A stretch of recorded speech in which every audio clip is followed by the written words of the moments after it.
এসব হচ্ছে তুরস্কের টপকাবি জাদুঘরে সংরক্ষিত রাসূল করিম সাল্লাল্লাহু আলাইহি ওয়াসাল্লাম কর্তৃক ব্যবহৃত কিছু দ্রব্য সামগ্রী। এর প্রত্যেকটি জিনিসের আলাদা আলাদা গল্প আছে। বিশ্বের প্রতিটি মুসলমানের নিকট এগুলোর মূল্য অপরিসীম।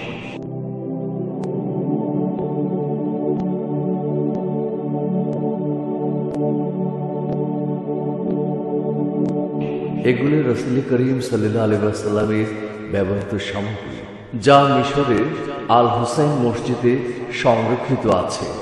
আমাদের এই প্রামাণ্যচিত্র উপজীব্য হল তুরস্ক এবং মিশরের জাদুঘরে সংরক্ষিত যে সকল অমূল্য সামগ্রী, যা দুনিয়ার মুসলমানদের আবেগ অনুভূতির সঙ্গে জড়িত।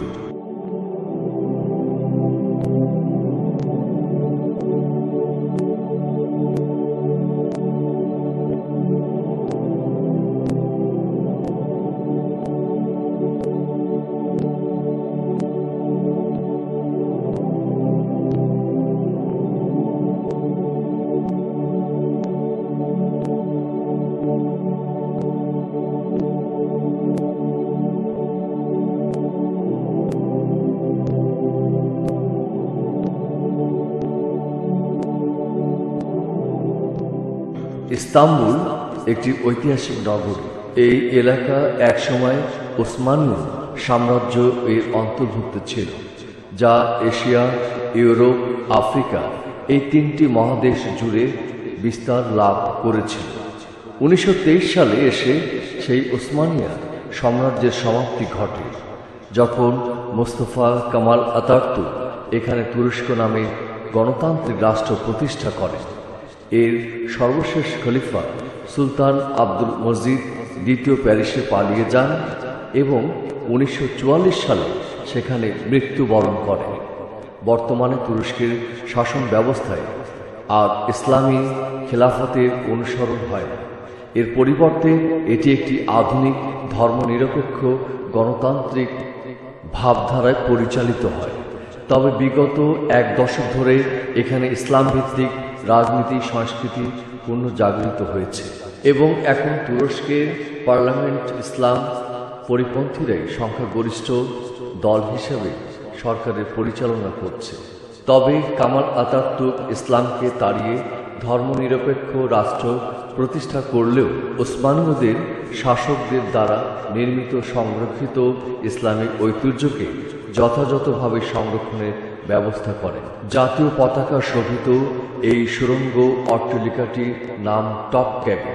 এটা বর্তমান তুরস্কের অতীত ইসলামী ঐতিহ্যের স্মারক বহন করে। এই টপকাবি মিউজিয়াম প্রাসাদটি ধাপে ধাপে নির্মিত হয়েছে। এর প্রথম কাজ শুরু হয় 1478 সালের দিকে সুলতান মাহমুদের শাসনামলে। 15 শতক থেকে শুরু করে 19 শতক পর্যন্ত হাজারো ঐতিহাসিক স্থান হিসেবে স্থান পেয়েছে এই জাদুঘরে। বলা হয় যে ওসমানীয় সাম্রাজ্যে সোনালী যুগে প্রায় 4000 লোক এই ভবনে বাস করত। এই প্রাসাদ ওসমানীয় সাম্রাজ্যের দাপট আর শক্তিমত্তার নিদর্শন স্বরূপ। কিন্তু 20 শতকের শুরু থেকেই এর পুরনো গৌরব বিলীন হয়ে পড়ে। এখন সেসব কেবলই স্মৃতি হিসেবে দাঁড়িয়ে আছে। এই দীর্ঘদিন পরিত্যক্ত প্রাসাদটি সরকারি উদ্যোগে জাদুঘরে রূপান্তরিত হয়েছে। ওসমানীয় সাম্রাজ্যের সকল জায়গা থেকে এবং বিশ্বের নানা প্রান্ত থেকে বিভিন্ন ইসলাম নিদর্শন সংরক্ষণ করে। এখানে বর্তমানে এই টপকাবি মিউজিয়ামে বিশ্বের অন্যতম বৃহত্তম জাদুঘর এবং বিশ্বের অন্যতম সংরক্ষিত জাদুঘরশালা। এর নানাবিধ সংরক্ষণের মধ্যে প্রধান হচ্ছে আমাদের প্রিয় নবী হযরত মুহাম্মদ সাল্লাল্লাহু আলাইহি ওয়াসাল্লামের কিছু ব্যবহৃত সামগ্রী। এটা যুদ্ধক্ষেত্রে রাসূল করিম সাল্লাল্লাহু আলাইহি ওয়াসাল্লাম কর্তৃক ব্যবহৃত ধনুক। রাসূল পাক সাল্লাল্লাহু আলাইহি ওয়াসাল্লামের ব্যবহৃত বেশ কয়েকটি তলোয়ার রয়েছে এদের সংরক্ষণ। ঐতিহাসিকদের মতে রাসূল করিম সাল্লাল্লাহু আলাইহি ওয়াসাল্লামের মোট 9টি তলোয়ার ছিল। এর মধ্যে একটির নাম ছিল জুলফিকার, যা তিনি হযরত আলী রাদিয়াল্লাহু আনহুকে উপহার দিয়েছিলেন। তিনি তার পিতা আব্দুল্লাহ বিন আব্দুল মুতালিবের কাছ থেকেও একটি তলোয়ার পেয়েছিলেন। এটি রাসূল করিম সাল্লাল্লাহু আলাইহি ওয়াসাল্লামের কদম মোবারকের ছাপ। জনৈক আরব আমির এই অমূল্য জিনিসটি ওসমানীয় সুলতানকে উপহার দেন। ফিলিস্তিনের একটি পাথর থেকে এই পায়ের ছাপটি কেটে নেওয়া হয়। ঐতিহাসিকবিদগণ বলেন যে মেরাজের রাতে বোরাক নামক স্থানে ওঠার সময় এই পাথরে পা রেখেছিলেন। এই পাত্রে রাসূল করিম সাল্লাল্লাহু আলাইহি ওয়াসাল্লামের কবর থেকে সংগৃহীত কিছু মাটি রাখা আছে। টপকাবি জাদুঘরে মুহাম্মদ সাল্লাল্লাহু আলাইহি ওয়াসাল্লাম কর্তৃক লিখিত 7টি পত্র সংগৃহীত আছে। 1400 বছর পূর্বে রাসূল পাক সাল্লাল্লাহু আলাইহি ওয়াসাল্লামের স্বহস্তে লিখিত পত্রখানা মিশরের শাসক মোকাওকিসির নিকট পাঠানো হয়েছিল। মোকাওকিসিকে ইসলামের দাওয়াত দিয়ে রাসূল করিম সাল্লাল্লাহু আলাইহি ওয়াসাল্লাম এই পত্রটি প্রেরণ করেন। 1850 সালে মিশরে এই পত্রখানা পাওয়া যায়। এর দৈর্ঘ্য ছিল 19 সেন্টিমিটার, প্রস্থ 16 সেন্টিমিটার। পশুর চামড়া লিখিত এই পত্রে 12টি বাক্য আছে এবং শেষে রাষ্ট্রপতি মুহাম্মদ সাল্লাল্লাহু আলাইহি ওয়াসাল্লামের সরকারি সিলমোহর আছে। ওদরের যুদ্ধে রাসূল পাক সাল্লাল্লাহু আলাইহি ওয়াসাল্লামের ভেঙে যাওয়া দন্ত মোবারকটি এই দৃষ্টিনন্দন বাক্সে সংরক্ষিত আছে। এই দুটো রাসূল পাক সাল্লাল্লাহু আলাইহি ওয়াসাল্লামের রাষ্ট্রীয় সিল, যা 19 শতকের দিকে ইরাকের বাগদাদে পাওয়া গেছে। সুন্দর এই পাত্রে রাসূল করিম সাল্লাল্লাহু আলাইহি ওয়াসাল্লামের আরও একটি জুব্বা রাখা আছে। পবিত্র কাবা ঘরে যে জায়গার উপর স্থাপিত হয়েছে তারই কিছু মাটি এই বাক্স দুটিতে রাখা হয়েছে। বাক্স দুটো অত্যন্ত মূল্যবান মণিমুক্তা খচিত। এই দুটোর আধারে মুহাম্মদ সাল্লাল্লাহু আলাইহি ওয়াসাল্লামের পবিত্র দুগুচ্ছ কেশ রাখা হয়েছে। এই জাদুঘরে রাসূল করিম সাল্লাল্লাহু আলাইহি ওয়াসাল্লামের মোট 60টি গুচ্ছ কেশ মোবারক সংরক্ষিত করা আছে। এর মধ্যে 24 গুচ্ছ চুল স্বর্ণখচিত বাক্সে রাখা আছে। মদিনায় রাসূল করিম সাল্লাল্লাহু আলাইহি ওয়াসাল্লামের কবর থেকে সংগৃহীত কিছু মাটি এই পাত্রে রাখা হয়েছে।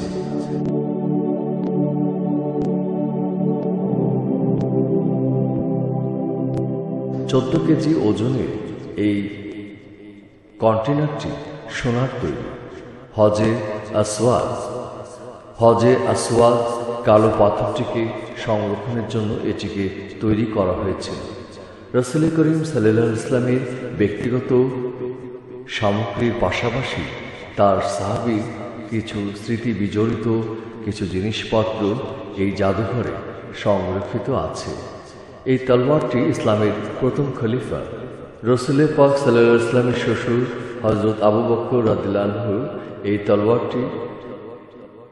তলোয়ারটি দ্বিতীয় খলিফা হযরত ওমর রাদিয়াল্লাহু আনহু, এটি ইসলামের তৃতীয় খলিফা এবং রাসূল করিম সাল্লাল্লাহু আলাইহি ওয়াসাল্লামের জামাতা ওসমান বিন আফফান রাদিয়াল্লাহু আনহুর তরবারি। এটা চতুর্থ খলিফা হযরত আলী রাদিয়াল্লাহু আনহুর তলোয়ার। তিনি ছিলেন রাসূলের চাচাতো ভাই, আবার জামাতাও। রাসূল করিম সাল্লাল্লাহু আলাইহি ওয়াসাল্লামের আরও কয়েকজন সাহাবীর তলোয়ার এই জাদুঘরে রয়েছে। এটি রাসূল পাক সাল্লাল্লাহু আলাইহি ওয়াসাল্লামের লিপিকা, যা কাতেব আবুল হাসনাতের তলোয়ার।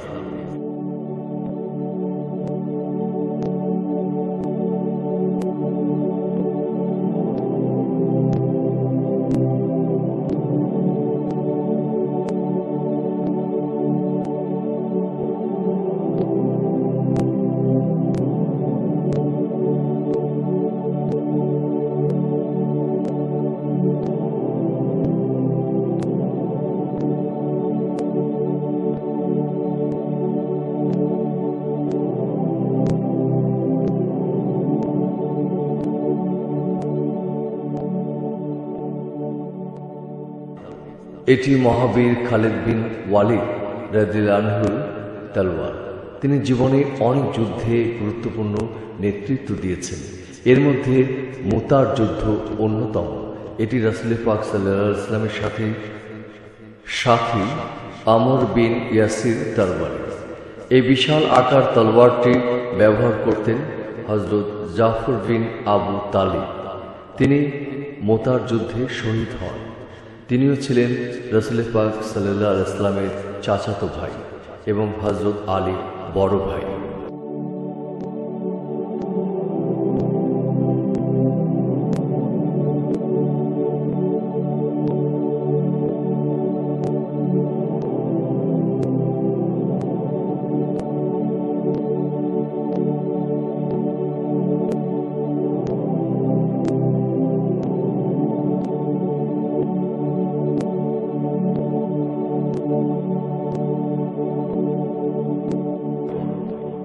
টপকেবি জাদুঘরে পবিত্র কাবা শরীফের কিছু নিদর্শন সংরক্ষিত আছে।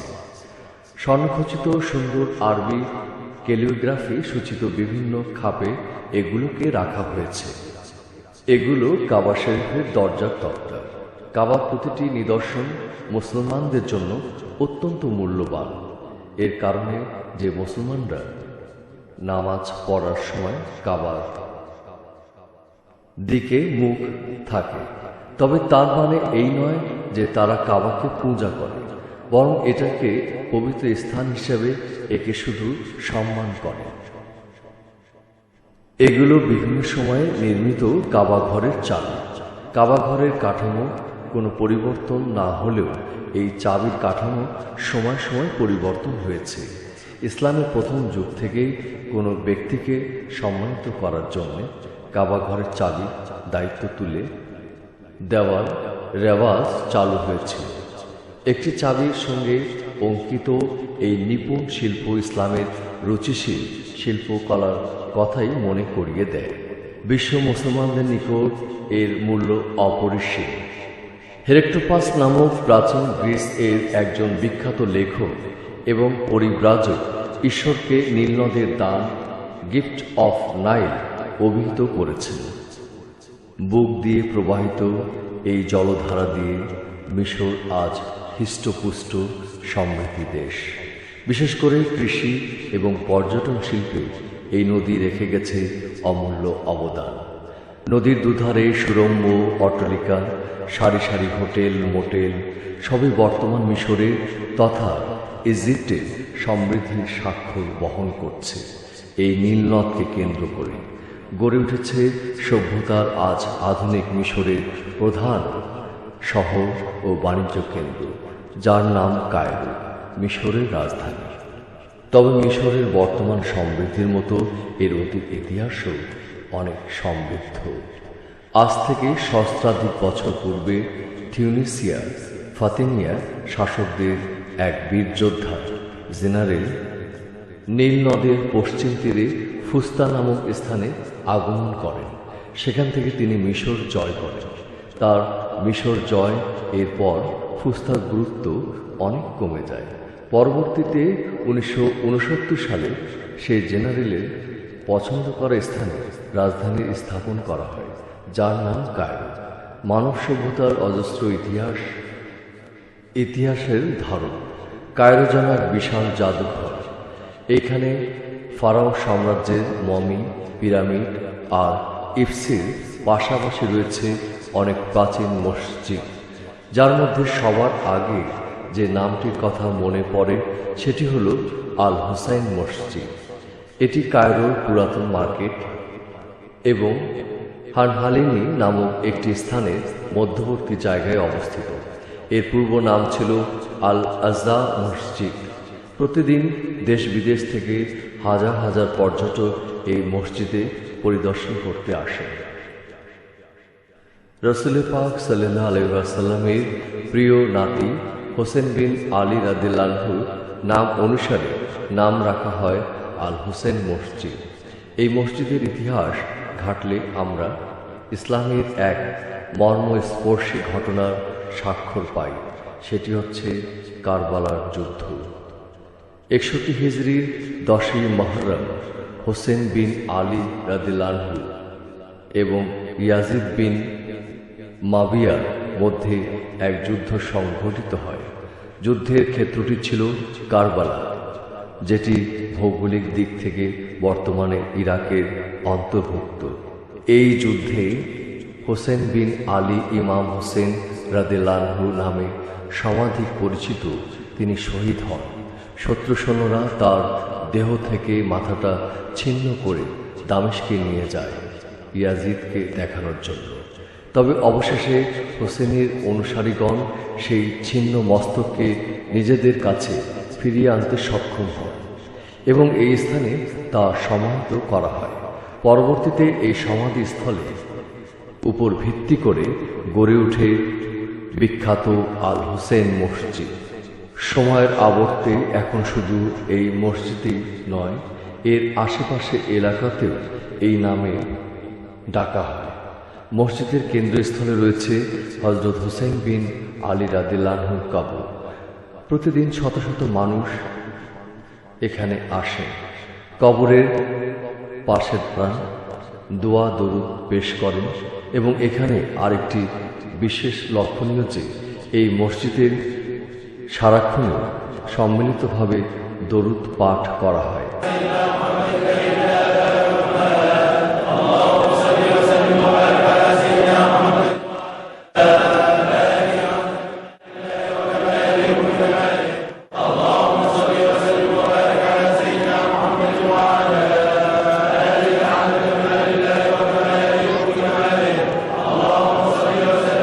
কখনো কখনো ধর্মীয় আলোচনাও চলে। চলুন দেখা যায় এতে রাসূলুল্লাহর কিছু জিনিসপত্র সংরক্ষিত আছে। কুসরের সময় মুসলিম সৈন্যগণ এগুলো এইখানে নিয়ে আসেন। তাই ঐতিহাসিক দিক দিয়ে এই মসজিদটি অদ্বিতীয়। এর সাজসজ্জা রাসূল করিম সাল্লাল্লাহু আলাইহি ওয়াসাল্লামের প্রতি এই এলাকার মানুষের ভালোবাসার প্রমাণ দেয়। প্রায় 100 বছর আগে এই কক্ষের নবায়ন এবং সুসজ্জিতকরণ কাজ শুরু করা হয়। অলঙ্কৃত ঝাড়বাতি, উৎকৃষ্ট মানের ইসলামিক ক্যালিগ্রাফি এবং এমব্রয়ডারি বা নকশা কর্ম দিয়ে একে সাজানো হয়। চমৎকার অদ্বিতীয় এমব্রয়ডারির জন্য মিশর বিখ্যাত। মক্কার এই ধরনের নকশাকর্ম তৈরি শুরু হওয়ার পূর্বে শতাব্দীর পর শতাব্দী ধরে মিশরে এটা প্রস্তুত হতো। অত্যন্ত সুনিপুণভাবে তৈরি করা এই ক্যালিগ্রাফি কক্ষের দেয়ালে শোভা পাচ্ছে। ইসলামের জীবন্ত প্রাণের ছবি আঁকা বা খোদাই করা নিষিদ্ধ ছিল, বিধায় মুসলিম চিত্রশিল্পী তা করতে আগ্রহ নন। বিকল্প হিসেবে তারা এই ক্যালিগ্রাফির সৃষ্টি করেন। এইসব মুসলিম শিল্পীদের কর্ম ও সৃজনশীলতা অতুলনীয়। আল হোসেন মসজিদের এই বিশেষ কামরায় রাসূল করিম সাল্লাল্লাহু আলাইহি ওয়াসাল্লামের জিনিসপত্র সংরক্ষিত আছে। এই কক্ষের দর্শনীয় বস্তুগুলো সূক্ষ্ম গবেষণার মাধ্যমে স্বীকৃত হয়েছে যে এগুলো সত্যি সত্যি রাসূল করিম সাল্লাল্লাহু আলাইহি ওয়াসাল্লামের ব্যবহৃত জিনিসপত্র। ঐতিহাসিক এবং বৈজ্ঞানিক উভয়ভাবে এটা প্রমাণিত। তাই এই কক্ষটি অত্যন্ত সুরক্ষিত। শেখ আহমেদ রেদওয়ান আব্দুল হাই এই মসজিদের কমিটি প্রধান। তিনি এই মূল্যবান সামগ্রীর রক্ষণাবেক্ষণের দায়িত্বপ্রাপ্ত ব্যক্তি। এই পবিত্র মসজিদে সংরক্ষিত রাসূল করিম সাল্লাল্লাহু আলাইহি ওয়াসাল্লামের ব্যবহৃত বিভিন্ন সামগ্রীর বর্ণনা দিচ্ছেন তিনি। এবার তার মুখে আলোচনা শুনুন। هذه القطعة البارزة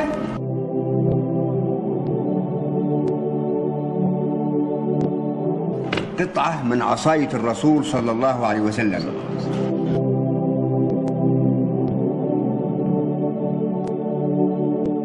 المدينة المنورة أو في بلاد الحجاز عموما.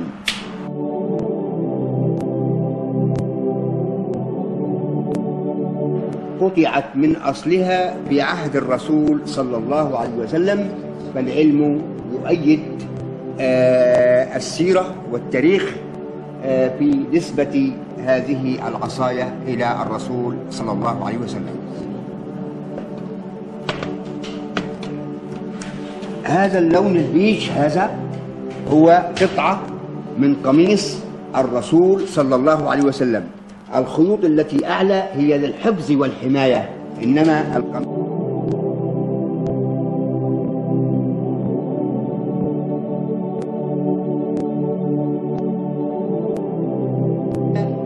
من القباطي المصرية كتان مصري. والرسول كان يلبس 3 أنواع من الملابس، سحولية كانت تأتي من اليمن، سحولية كانت تأتي من اليمن بلد اسمها سحول في اليمن، وسحارية كانت تأتي من عمان بلد اسمها سحار في عمان، والقباطي وكانت تأتي من مصر، وهذا نوع من القباطي المصرية. هذه الحافظة المستطيلة بها فتحة، في داخل الفتحة قطعة من الشمع صغيرة بها 4 شعرات،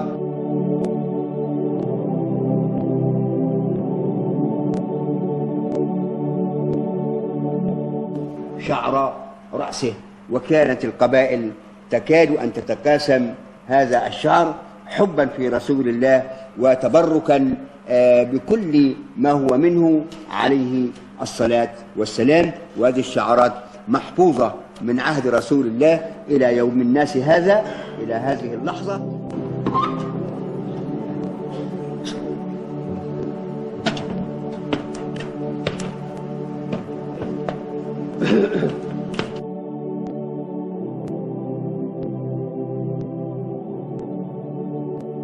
زي الملعقة يأخذ بها الكحل، المرود يوضع ثم يوضع في العين، فمكحلة ومرود.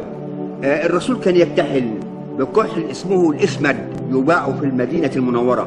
كان يكتحل لا لرمد، لأنه ما أصيب بالرمد في عينيه مدى حياته، وإنما كان يكتحل لبيان الجواز وإنه للرجل أن يكتحل ولا شيء في ذلك صلى الله عليه وسلم.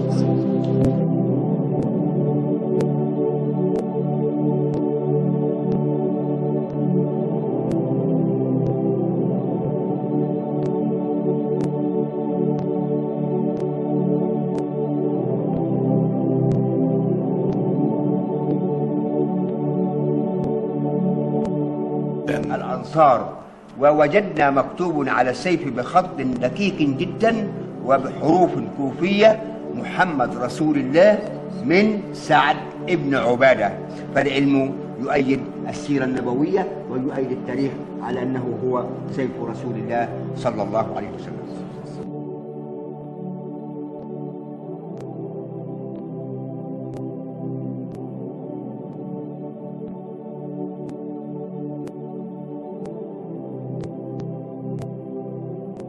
ইসলামের প্রথম খলিফা হযরত আবু বকর সিদ্দিক রাদিয়াল্লাহু আনহুর সময় কোরআনের সব বাণীকে একত্রিত করে পুস্তকে রূপ দেওয়ার প্রয়াস শুরু হয়।